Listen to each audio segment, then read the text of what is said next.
Hi everybody, welcome to All Rounder. So today we'll be talking about the theories of motivation, and towards the end of the video we'll be also discussing certain PYQs and MCQs which are related to the topic. Now, the word motivation is something that we have been hearing since a while now, right? Probably from class 12th is somewhere that we have started talking about motivation in business studies. So, motivation in simple terms means the willingness or the desire to do something. एक person कितना ज़्यादा willing होता है कोई भी काम करने के लिए, वो किस पे डिपेंड करता है, उसकी मोटिवेशन कितनी है.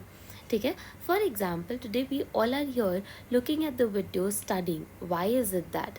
Because we want to clear the exam. ठीक है. We all are motivated enough to study and clear the exam. तो ये हमारी विलिंगनेस है. And always remember that motivation always starts from a need. ठीक है. जब भी किसी नीड की फुलफिलमेंट हो जाती है तो हम क्या हो जाते हैं, मोटिवेटेड हो जाते हैं. ठीक है. So in simple terms if I want to say that motivation क्या है, विलिंगनेस है. ठीक है. इट इज़ द विलिंगनेस और द डिज़ायर. एंड कहाँ से ये हमेशा स्टार्ट होता है, फ्रॉम नीड्स. ठीक है. नीड्स से स्टार्ट होता है. Now we have looked onto certain theories of motivation which can be broadly classified under two main categories, which is content theories and the process theories. This is the first type and this is the second type. Firstly, let's talk about the process theories. Now, the process theories contain the word process. And एक process क्या होता है? Process is a step by step thing. ठीक है. जिसमें हमें एक step, एक procedure follow करना पड़ता है, एक order follow करना पड़ता है to reach to the end result. So, it is like going from the first thing, then to the second, then to the third and finally to the result. ठीक है. So, process theories of motivation भी ये बताती हैं कि motivation को अकर करने का process क्या है. Motivation कहाँ से शुरू होती है, what is the starting point and what is the end point that we need to reach so that we can feel motivated. So motivation अकर कैसे होती है ये हमें किस में समझ आता है, process theories के under. Whereas under content theory we focus on what motivates an individual. ऐसी क्या क्या चीज़ें हैं, ऐसी क्या क्या needs हैं जो एक individual को motivate करती हैं.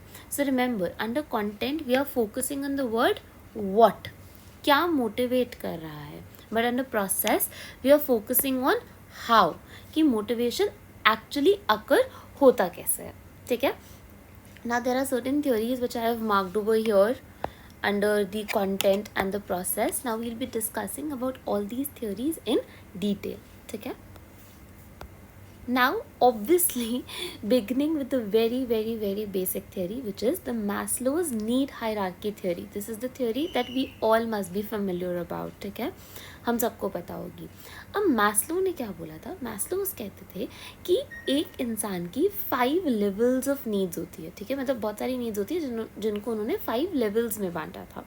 और उन्होंने बोला था that we will satisfy the need step by step in a chronological order. हमें मूव करना पड़ेगा. ठीक है. So whenever an employee joins an organisation, वो सबसे पहले क्या एक्सपेक्ट करता है कि उसको बेसिक उतनी सैलरी मिल जाएगी कि उसकी जो भी बेसिक नीड्स हैं वो क्या हो जाए, पूरी हो जाए. And what are the basic needs, the रोटी कपड़ा मकान फूड शेल्टर वाली, right. So that comes under physiological needs. So physiological needs बात करती है हमारी बेसिक नीड्स के बारे में. ठीक है. तो जैसे ही हमारी basic needs which are the रोटी कपड़ा मकान वाली नीड्स पूरी हो जाएंगी, एम्प्लॉय विल फील सेटिस्फाइड. ठीक है. Once the basic survival needs are satisfied, अब एम्प्लॉय किस चीज़ पे ध्यान देगा, वो ये देखेगा कि ठीक है नॉर्मल फूड वगैरह तो मैं अफोर्ड कर पा रहा हूँ, अब मुझे जॉब में क्या चाहिए, सेफ्टी चाहिए. Safety means for example job security. ठीक है. वो अपनी सेफ्टी नीड्स पे फोकस करेगा. For example we all must have heard about the government jobs, that how they are better than the private ones, right? Why? Because they offer job security. They will not kick you out any moment or any time. ठीक है. ऐसा नहीं होता है. So वहाँ पे हमारी कौन सी नीड्स पूरी होती है, सेफ्टी नीड्स पूरी होती है. Once the safety needs of the employee is met, then he or she would want कि मेरी social needs पूरी हो. Social needs क्या होता है, the need of being associated or having a good relationship with the people around us us and also with the organization. ठीक है, so social needs हमारे relationships पे focus करती हैं. ठीक है, why? Because we all are human beings, social beings at the end, right? We cannot live in isolation for a very long period of time. So wherever we are working, we want to interact with the people of that organization and to have the good relationship with them. So we want हमारी social needs पूरी हो जाए. Once that is done, we come on to the esteem needs. Esteem needs किसके बारे में बात करती है? They basically talk about confidence and self respect. ठीक है, अब एम्प्लॉय की बेसिक नीड्स भी पूरी हो रही हैं, उसको जॉब सिक्योरिटी वगैरह भी मिल रही है, तो उसको सेफ्टी वाइज भी कोई प्रॉब्लम नहीं है, उसका रिलेशनशिप एंड बॉन्ड्स भी सबके साथ अच्छा है. अब वो क्या चाहेगा कि मुझे इस ऑर्गेनाइजेशन में एक सर्टेन काइंड ऑफ रिस्पेक्ट मिले. ठीक है, people should come and respect me, they should have certain kind of gratitude towards me, they should look up to me. ठीक है, so that comes under esteem needs. ठीक है, and once these are satisfied we move on to the last set of needs, that is the self actualisation needs. So this is like a peak.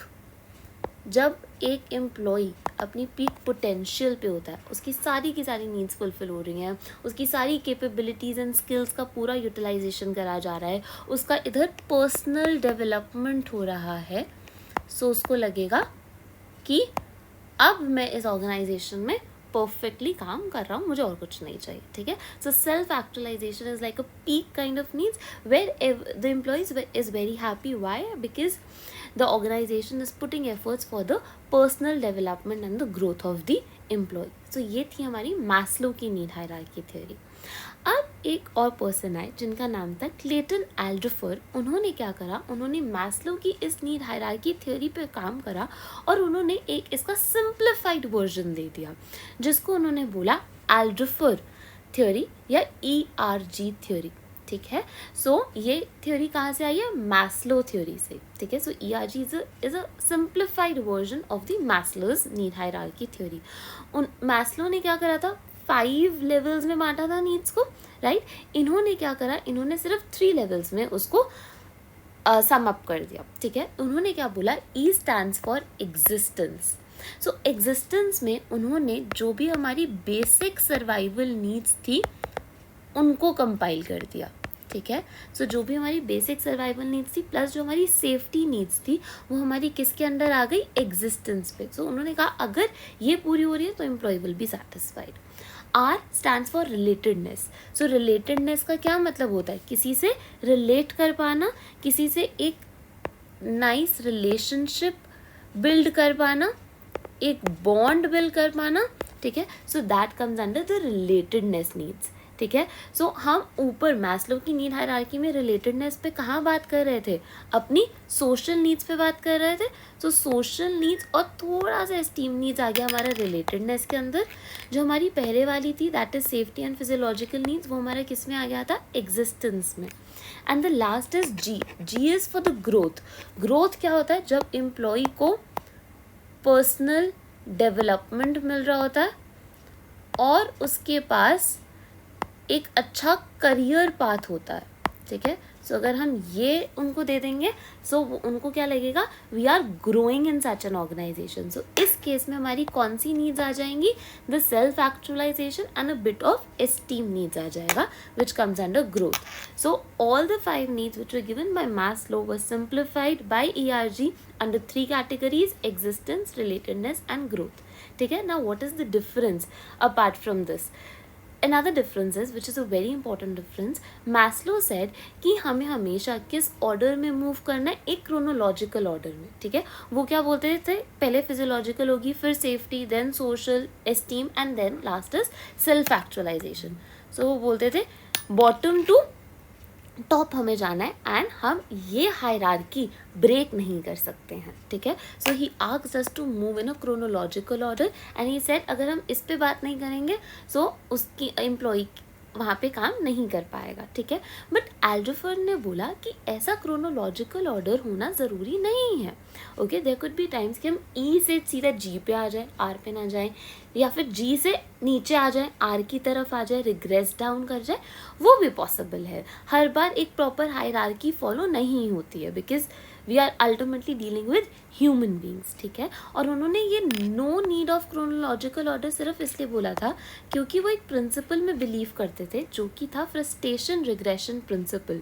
अब इसका मतलब क्या था, वो ये बोलते थे फॉर एग्जाम्पल एक एम्प्लॉय की higher level of need satisfy नहीं हो पा रही है, ठीक है, तो वो क्या उधर ही बैठा रहेगा उसी लेवल पे? नहीं, what he ultimately do, he और she will come on and regress to the lower level of need. क्यों? क्योंकि ऊपर वाली नहीं हो पा रही है तो वो नीचे आ जाएगा, एक जगह पे टिक कर नहीं बैठेगा, ऐसा पॉसिबल ही नहीं है इन अ लॉन्ग रन, ठीक है। सो वो इस फ्रस्ट्रेशन रिग्रेशन प्रिंसिपल में बिलीव करते थे, इसलिए वो बोलते थे कि क्रोनोलॉजिकल ऑर्डर होना ज़रूरी नहीं है। Okay, so these two theories. So the next theory that we'll be talking about is the Herzberg two-factor theory, also called as motivation hygiene theory. Now this theory was given by Friedrich Herzberg, okay? जिन्होंने क्या करा था, basically उन्होंने सबसे पहले तो Frederick Herzberg ने दी थी, उन्होंने 200 एम्प्लॉयज़ का इंटरव्यू लिया था and he found out that there are certain factors which act as a satisfier or dissatisfier for the employees, ठीक है। और उन्होंने सारे के सारे फैक्टर्स को अंडर 2 सबहेड्स बाइफरकेट कर दिया था, ठीक है। One he called as motivating factors and another he called as hygiene factors. Also remember that hygiene factors को हम maintenance factors भी बोल सकते हैं. Why?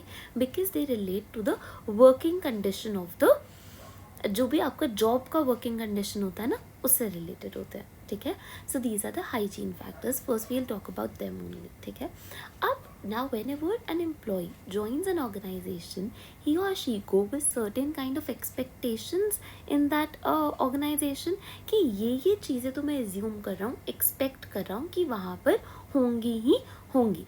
फॉर एग्जाम्पल आप ये सोचते हो कि जो भी मैं ऑर्गेनाइजेशन ज्वाइन कर रहा हूँ वहाँ का वर्क कल्चर कैसा होगा, अच्छा होगा, ठीक है। वहाँ पे जितने भी लोग काम करते होंगे उनका एक दूसरे से रिलेशनशिप कैसा होगा, अच्छा होगा। वहाँ पे फेयरनेस प्रैक्टिस करी जाती होगी, कहीं पे भी बायसनेस नहीं होगी ऑर्गेनाइजेशन में, प्रॉपर पॉलिसीज एंड गाइडलाइंस होंगी सबके लिए. So these are certain expectations that we go on with, right. And in case these things are not there, अगर ये सारी चीज़ें नहीं हैं, सो हम क्या हो जाएंगे, डिससैटिस्फाई हो जाएंगे. अगर एक ऑर्गेनाइजेशन का वर्क कल्चर ही अच्छा नहीं है तो क्या हम उधर काम कर पाएंगे, क्या हमारा सेटिस्फैक्शन कम नहीं हो जाएगा, राइट. सो ये वो फैक्टर्स होते हैं कि अगर ये प्रेजेंट नहीं होंगे तो हमें क्या होगा, डिससैटिस्फैक्शन होगा एम्प्लॉय को, ठीक है. So these are like the bare minimum kind of thing, ठीक है. ये हमारी वो गर्लफ्रेंड है जो बेयर मिनिमम पे बिलीव करती है, ठीक है. So for example company policy अच्छी होनी चाहिए, ठीक है. पॉलिसीज इन प्लेस होनी चाहिए, एडमिनिस्ट्रेशन होना चाहिए वहाँ पे जो ढंग से काम करे, who we can back upon, okay. Supervision जब ज़रूरत है तब होनी चाहिए, जब नहीं है तब नहीं होना चाहिए, ठीक है. वर्किंग कंडीशन अच्छा होना चाहिए, इंटरपर्सनल रिलेशनशिप्स अच्छे होने चाहिए. For example one more very important factor, salary अच्छी मिलनी चाहिए. सैलरी अच्छी नहीं मिलेगी तो हम काम नहीं करेंगे, ठीक है.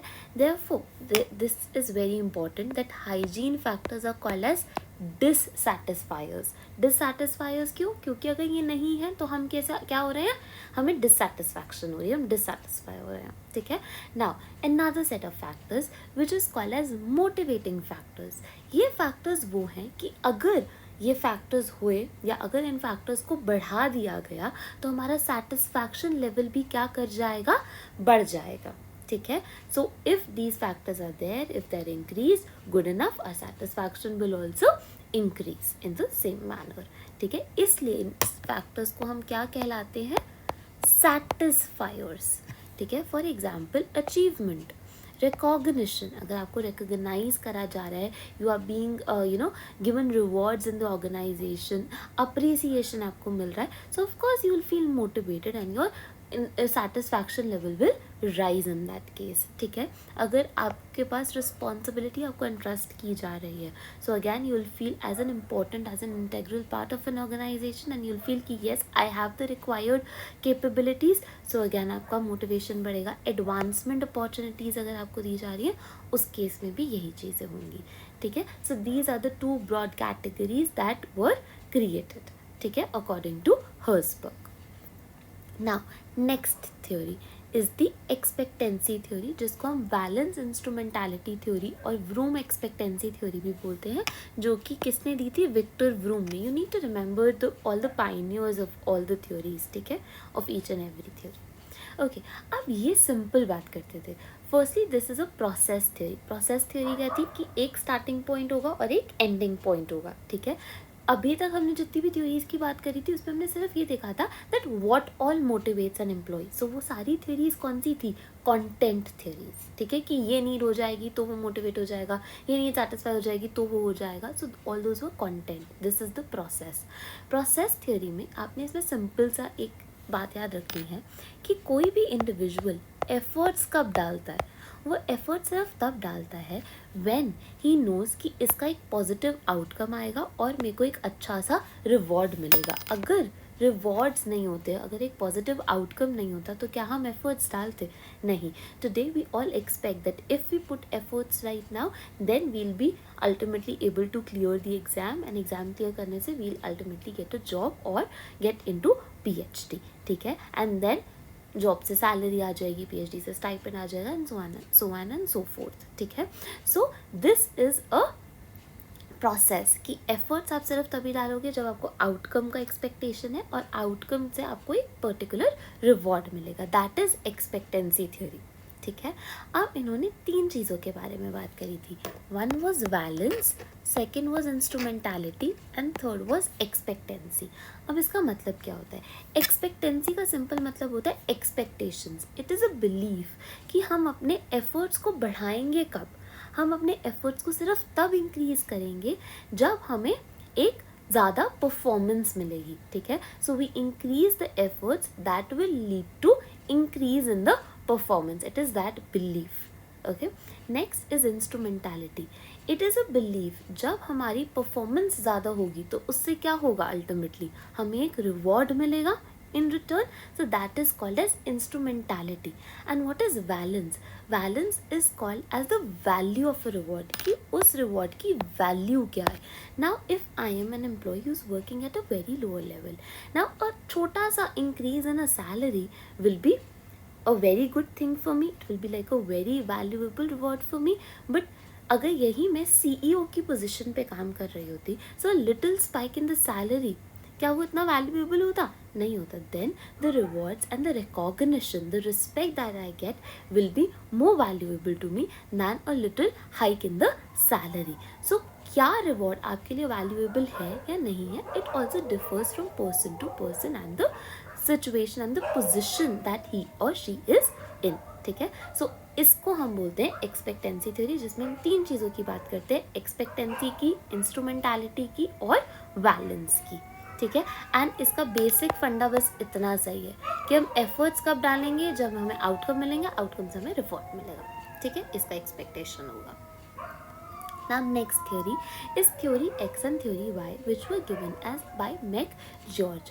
अब इन्होंने दोनों theories ने completely opposite assumptions assume करी हुई हैं, ठीक है. Now theory X इसमें हमारा word क्या आ रहा है, EXX for a minute, ठीक है. Now with all due respect to our X's, we'll be assuming all the negative assumptions about this theory. So we'll assume that employees need supervision. Employees को supervision की बहुत ज़्यादा ज़रूरत है, वो खुद से काम नहीं कर सकते हैं. Then they don't have the required skill set. उनके पास एक proper skill set जो होना चाहिए एक जॉब को परफॉर्म करने का, वो है ही नहीं. They don't have it. They lack motivation. उनके पास motivation क्या कर रहा है, lack कर रहा है, properly बहुत अच्छे से काम नहीं कर पा रहे हैं. And they might also need punishment. क्यों? क्योंकि अच्छे से काम ही नहीं कर पा रहे, तो उनको पनिश करेंगे तभी तो वो अच्छे से काम करना शुरू करेंगे, राइट.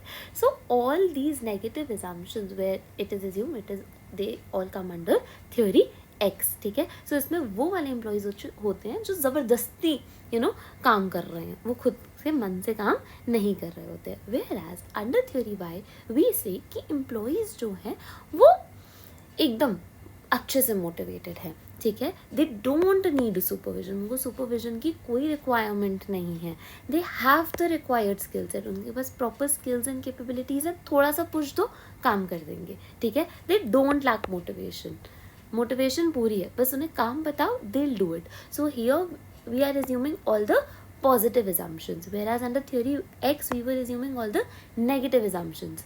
So थ्योरी एक्स का बहुत ही पेसिमिस्टिक व्यू है, बट थ्योरी वाई का कैसा व्यू है, ऑप्टिमिस्टिक. ठीक है, so now you need to tell कि ऑटोक्रेटिक काइंड ऑफ लीडरशिप कहाँ फॉलो होती होगी और डेमोक्रेटिक काइंड ऑफ लीडरशिप कहाँ फॉलो होती होगी.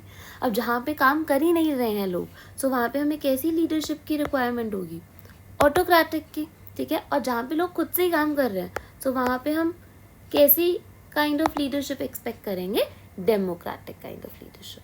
ठीक है, and next is theory G. Theory G was given by आउची.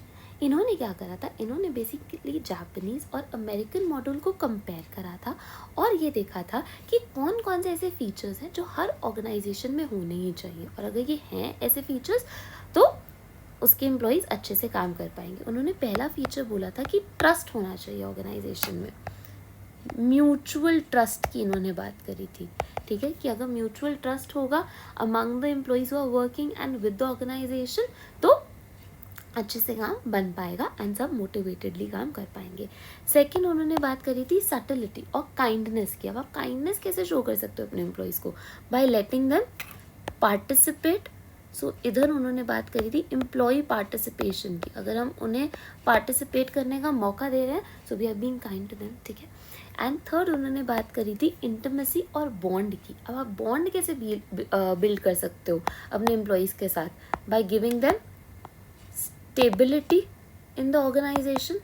ठीक है, it I am just giving the examples all of this. ठीक है, और सारे फैक्टर्स भी आ सकते हैं.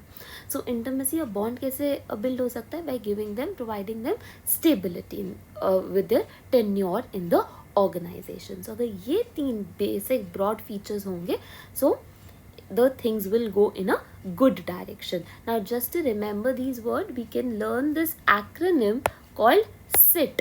ठीक है, अगर हम SIT acronym कर लेंगे, S for satellity, I for intimacy and T for trust, we'll be able to remember all these three features. Okay, so now we'll be talking about Macklin's theory of needs. अब इन्होंने क्या बोला था, इन्होंने बोला था कि तीन टाइप के मोटिवेटर्स हो सकते हैं. ठीक है, it could be achievement, it could be affiliation और it could be power.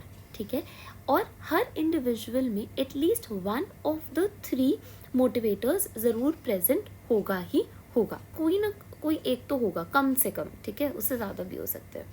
अब जब हम फर्स्ट की बात करते हैं, दैट इज़ अचीवमेंट, इसमें हम क्या बोलते हैं, that a person could have a need of achievement. एक बंदा ऐसा हो सकता है, एक इंडिविजुअल ऐसा हो सकता है जिसको, जो बहुत ही गोल ओरिएंटेड हो, टारगेट ओरिएंटेड हो, उसके गोल सेट हो, वो हर चीज़ को अचीव करना चाहिए कि मेरे को ये भी मिल जाए, वो भी मिल जाए, वो भी मिल जाए.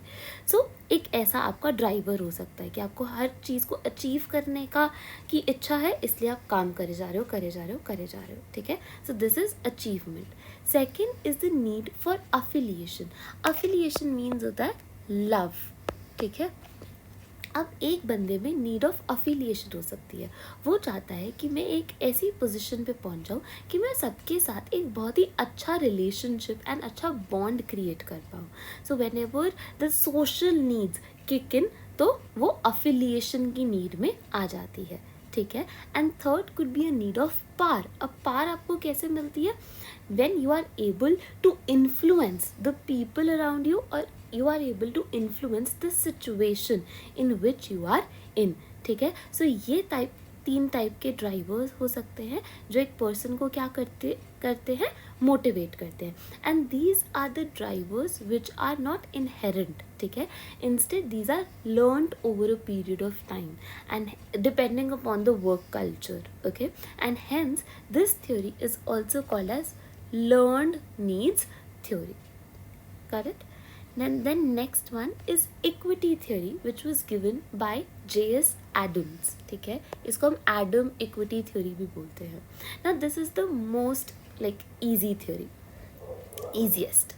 So this assumes that members of an organization experience strong expectation of justice, balance and fairness in treatment by the organization. इसका मतलब कोई भी एम्प्लॉय अगर किसी ऑर्गेनाइजेशन में काम कर रहा है सो उसकी बेसिक एक्सपेक्टेशन क्या होगी, that there will be unbiasedness in the organization and people will be treated with equality, they'll be treated equally, ठीक है, in a fair manner। तो ये एक ये assumption लेके चलता है एंड ये बोलता है कि हर इंडिविजुअल अपने इनपुट और अपने आउटपुट को दूसरों के इनपुट और आउटपुट से कंपेयर करता है और फिर देखता है क्या वो इक्वल है या नहीं है। फॉर एग्जांपल, मैंने इतना इनपुट डाला, मैंने इतनी मेहनत करी और मेरी फ्रेंड ने इतनी मेहनत करी और उसके बदले में मुझे क्या मिला एंड मेरी फ्रेंड को क्या मिला। In case this ratio is equal, अगर तो ये इक्वल है तो उस केस में इक्विटी मेंटेन हो रही है and the situation is of satisfaction. So employee उस सिचुएशन में क्या होगा, काफ़ी ही सेटिस्फाइड होगा। बट अगर दूसरों के इनपुट और आउटकम जो है वो ज़्यादा हैं एज कम्पेयर टू इंडिविजुअल के, सो उस केस में इनइक्विटी हो जाएगी और जो इंडिविजुअल है वो क्या हो जाएगा, एंग्री हो जाएगा। क्यों? क्योंकि उसको उतना नहीं मिल रहा जितना सामने वाले इंसान को मिल रहा है। सो ऑफकोर्स विल बी एंग्री, हमारी ईगो हर्ट हो जाती है ना कभी कभी। And there could be a situation जब हमें तो ज़्यादा मिल रहा है पर सामने वाले को उतना नहीं मिल रहा है। सो अगैन इनइक्विटी की सिचुएशन तो वो भी है, बट इस केस में उस इंडिविजुअल को बहुत ही प्राउड फील होगा and he might also become very over confident, ठीक है।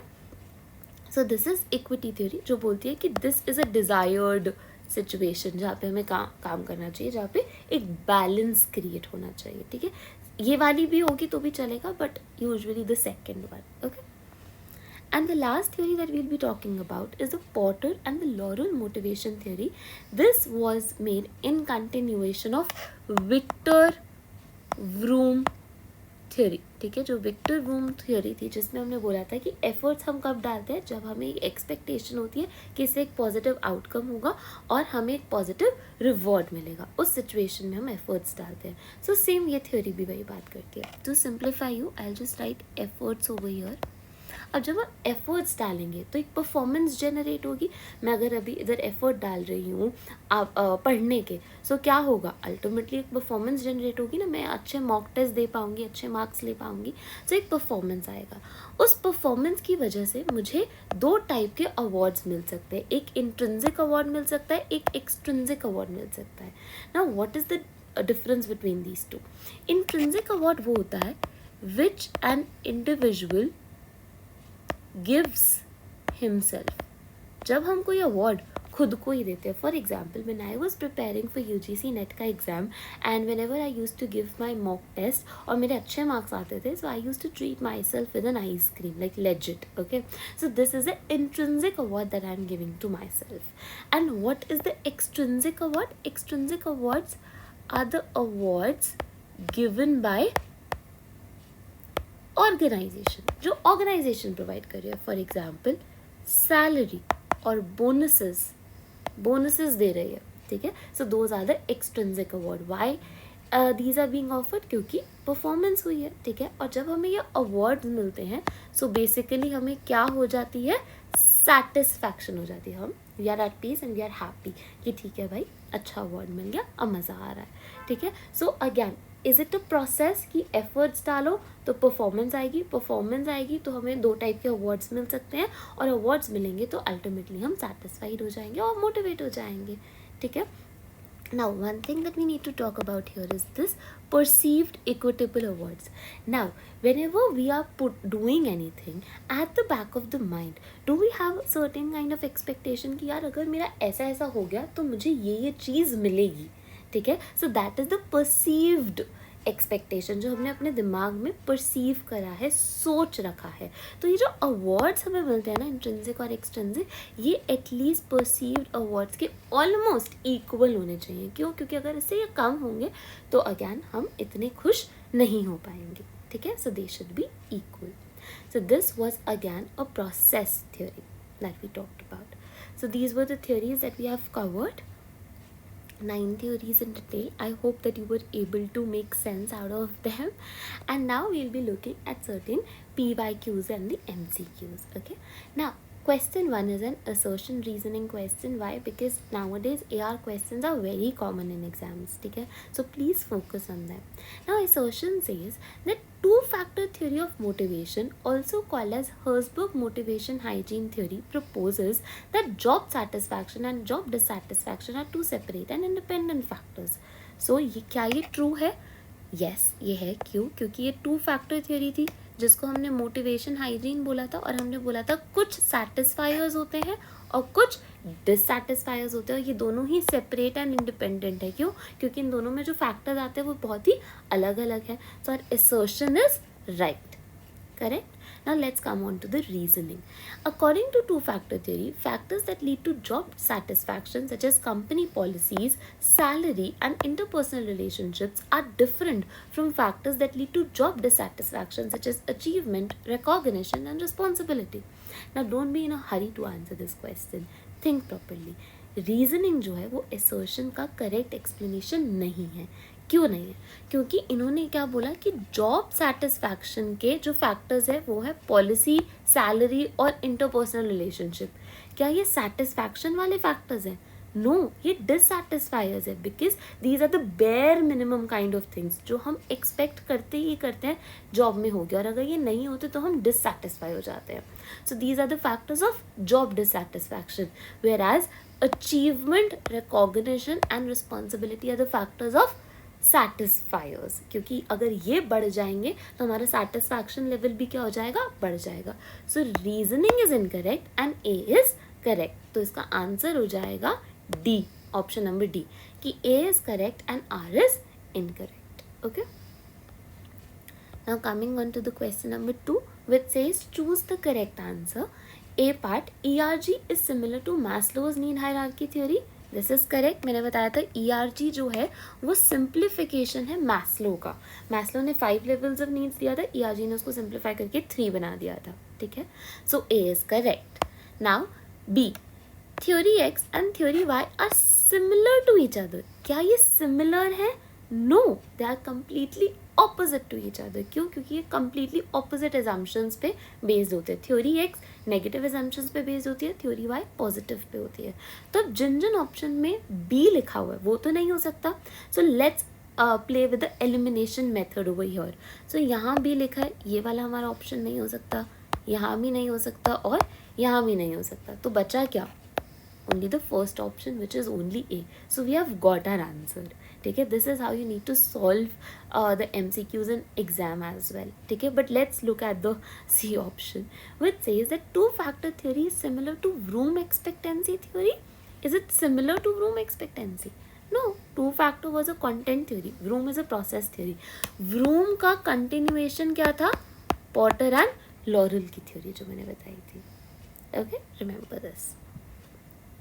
And the last question that we'll take for now is again a AR question. Assertion says equity theory of work motivation is based on social exchange process in which individuals make contributions, which is input, and expect certain rewards, that is outcome. So हमें ये समझ आ रही है ये equity theory से related है जहाँ पे input and output की बात होती थी. ठीक है. And reasoning is that individual decides whether or not a particular exchange is satisfactory by comparing their inputs and outcome with those of others and then try to rectify the inequality. So now this is a Adams equity का question related. Solve this question and then answer in the comments below and there I'll reply कि आपने सही कहा है या नहीं कहा. ठीक है. So I hope this video was useful to you. I'll meet you in the comments below. And also if you like the video, then do like it and subscribe to my channel. Thank you.